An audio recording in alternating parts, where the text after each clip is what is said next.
सौमित्र जय सोमनाथ। ओम नमः शिवाय। प्रिय મિત્રો, તમારા દેશ શુભ રહે, મંગલમય શુભકામના હું બિલીમોરાથી જોગીભાઈ વ્યાસ આપ સૌનું આપણી જોગેશમાં આપનું હાર્દિક સ્વાગત કરું છું।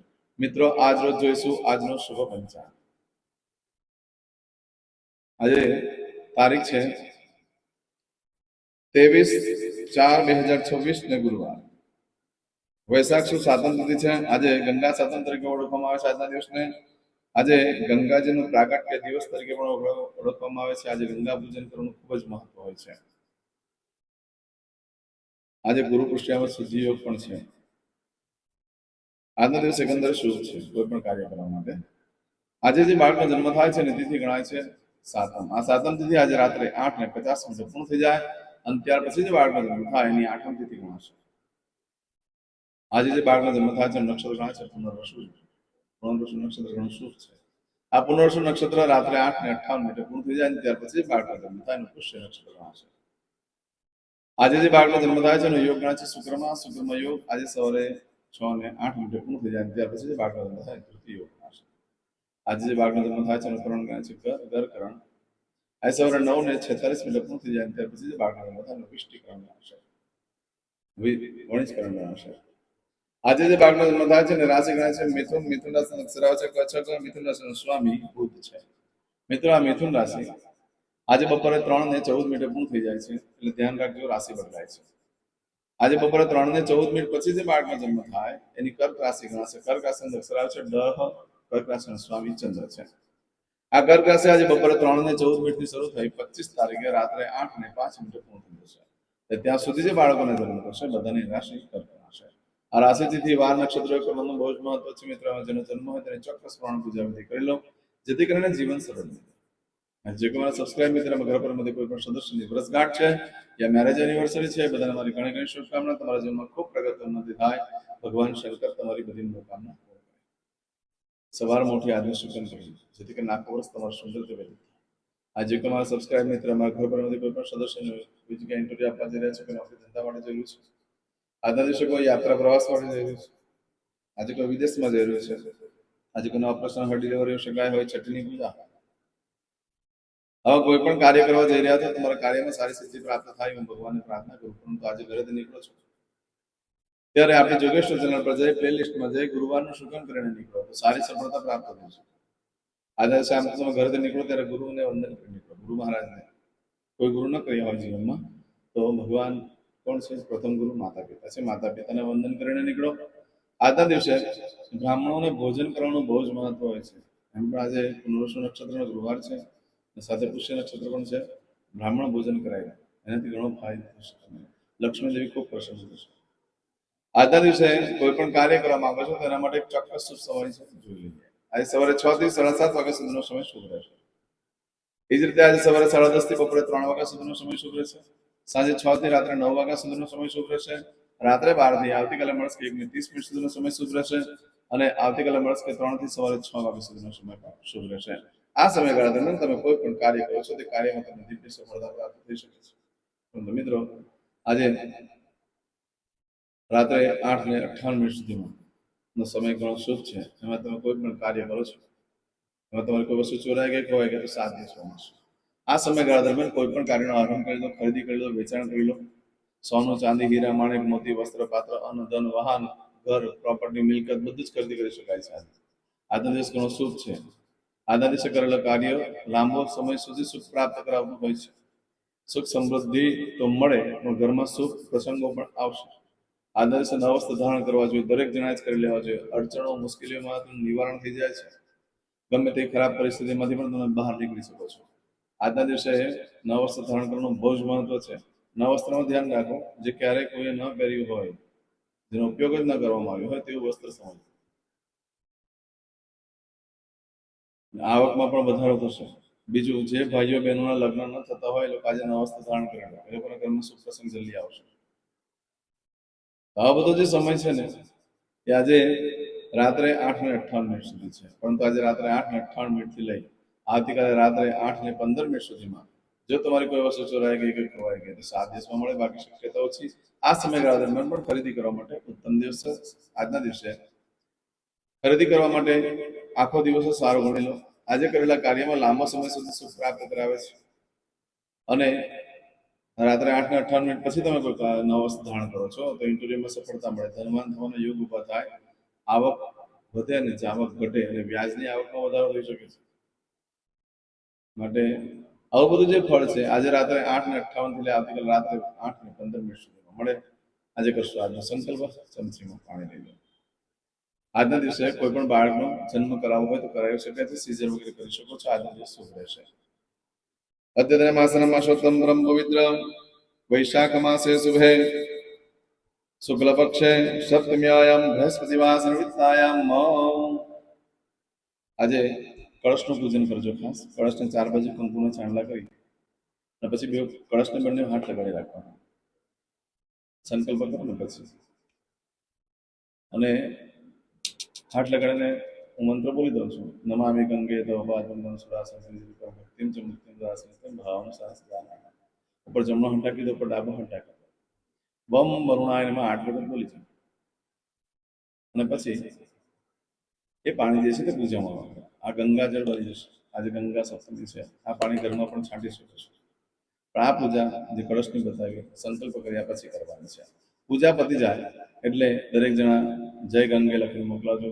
તમે જે માતાજીની પૂજા કરતા હોય, જે ભગવાનની પૂજા કરતા હોય તેનું પણ નામ લખીને મોકલાવજો. બધાનું ઘર પવિત્ર થાય અને એના ઉદ્દેશથી આ કળશ પૂજનનું બહુ મહત્વ હોય છે. ચોક્કસ કરી લેજો. હવે દરેક જણા પોતાનું સાચું નામ બોલી દો.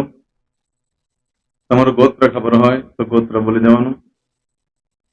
પછી બોલવાનું છે અહમ મમ આત્મન શ્રુતિ સ્મૃતિ પુરાણોક્ત પુણ્ય ફલ પ્રાપ્તિ અર્થમ અપ્રાપ્ત લક્ષ્મી પ્રાપ્તિ અર્થમ પ્રાપ્ત લક્ષ્મી ચિરકાલ સૌ રક્ષણાત્મક લોકેવા સભાયામ રાજદ્વારે વ્યાપારે વિદ્યા અભ્યાસે દેશે વિદેશે સર્વત્ર યશ કીર્તિ વિજય લાભાદિ પ્રાપ્તિ અર્થમ મમ અખિલ કુટુંબસ્ય આયુ આરોગ્ય ऐश्वर्यादि प्राप्ति अर्थम मम जन्म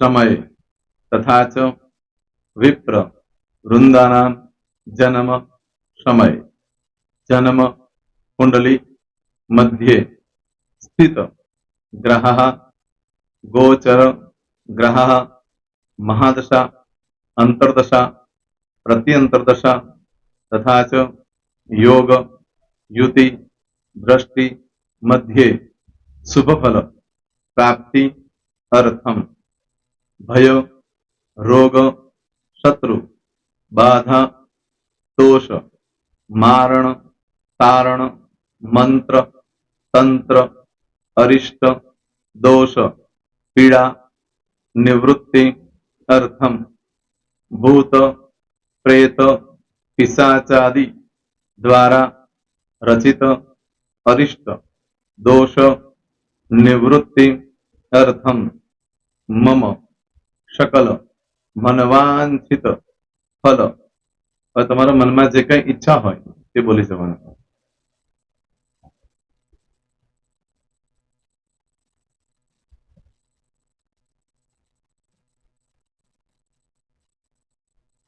બોલવાનું અનુસાર્થ सकल मनवांछित फल प्राप्ति अर्थम.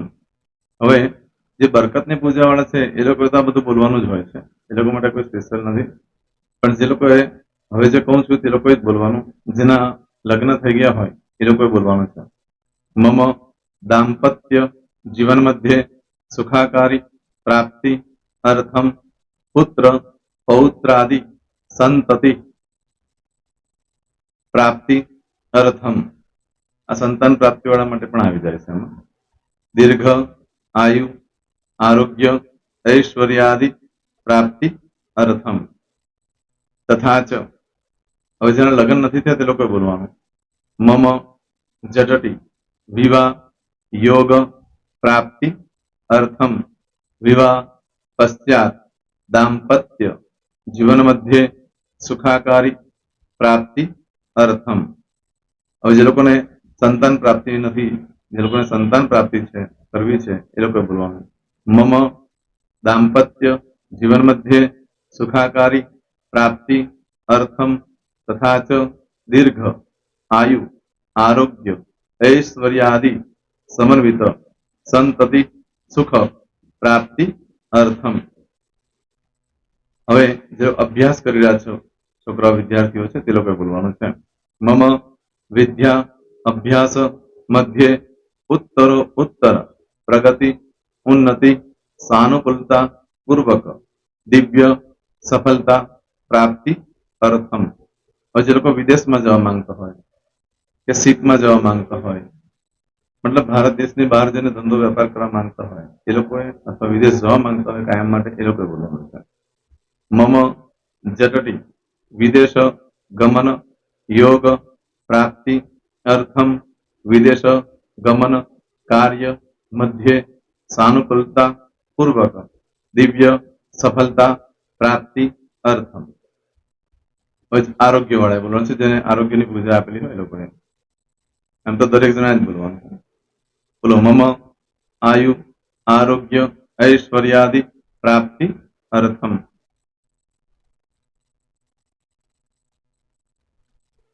હવે દરેક જણા બોલવાનું सकल मनवांछित फल प्राप्ति अर्थम अद्य दिने प्रधान देवतानां नित्य दिन अनुसारतः पूजन अर्चन कर्मणि अहम करिष्ये। પાણીવાળી થાળીમાં પાણી મૂકી દેવાનું છે। હવે તમારી બધી પૂજા જે મેં આપેલી છે એ પૂજા થઈ જાય, અથવા તો તમે રોજ પૂજા કરતા છો મારી પાસેથી નથી લઈ ગયા, એ પૂજા થઈ જાય પછી ફરી પાછી ચમચીમાં પાણી લેવાનું। અહીંયા વિડીયોને સ્ટોપ કરી દેવાનું, પૂજા પતે એટલે પાછું આગળનું કરવાનું છે, અહીંયા વિડીયો સ્ટોપ કરી દેવાનું અને પૂજા પતે એટલે બોલવાનું છે વિષ્ણવે વિષ્ણવે વિષ્ણવે નમો નમઃ વિષ્ણુ સ્મરણા સર્વમ પરિપૂર્ણ અસ્તુ। एतानि गंध पुष्प धूप दीप नैवेद्य ताम्र दक्षिणा प्रदक्षिणा सहित प्रणु मम सकल मनवांछित फल प्राप्ति अर्थम पूजन अर्चन प्रियदान न मम। पाणी मूकी देवानुं, पाछुं पाणी लेवानुं। पूजन अर्चन ब्रह्मार्पणमस्तु। नीचे जमीन पर पाणी मूको, एमां आंगળી ઘસી કપાળમાં તિલક કરી દો। કપાળમાં જમીન પર પાણી મૂક્યું છે એમાં, ત્યાર પછી ભગવાનને કહેવાનું કે હે પ્રભુ, આજે પૂજા કરતા કઈ પણ પ્રકારની ભૂલચૂક થઈ ગઈ હોય તો અમને ક્ષમા કરજો, અમે તમારા બાળક છીએ પ્રભુ, તમારો ખૂબ આભાર માનું છું, આજે મારી પાસે તમારી પૂજા કરાવી, મારી મનોકામના પૂર્ણ કરી। પ્રાર્થના કરી દો, જગ્યા પરથી ઉભા થઈ શ્રીનારાયણ ભગવાનને પાણી ચડાવી દો અને નિત્ય કર્મ જે કરતા હોય તે કરો। જય શ્રી તમારો દિવસ શુભ રહે, તમે અને તમારો પરિવાર સુખી રહે, સંપન્ન રહે, સુરક્ષિત રહે, એ ભગવાન સોમનાથ દાદાને પ્રાર્થના। તો મિત્રો, તમે મારા વિડીયોને લાઈક ના આપી હોય તો સૌથી પહેલા લાઈક આપી દો, અને ત્યાર પછી જો તમે મારી આ ચેનલ સબસ્ક્રાઇબ ન કરી હોય તો સૌથી પહેલા સબસ્ક્રાઇબ કરી લો અને બેલ આઇકોન ઓલ પર ક્લિક કરવાનું ભૂલશો નહીં, જેથી કરીને સૌથી પહેલા નવી વિડીયો જે કંઈ મૂકું એ તમને મળે। મિત્રો, કંઈ પણ મૂંઝવણ હોય તો મને આ નંબર પર તમે ફોન કરીને પૂછી શકો છો। મારો મોબાઈલ નંબર છે 9825546459। મિત્રો, કોમેન્ટ્સમાં જય સોમનાથ લખવાનું ભૂલશો નહીં। ફરી પાછા નવા વિડીયો સાથે મળીએ, ત્યાં સુધી સૌને જય સોમનાથ।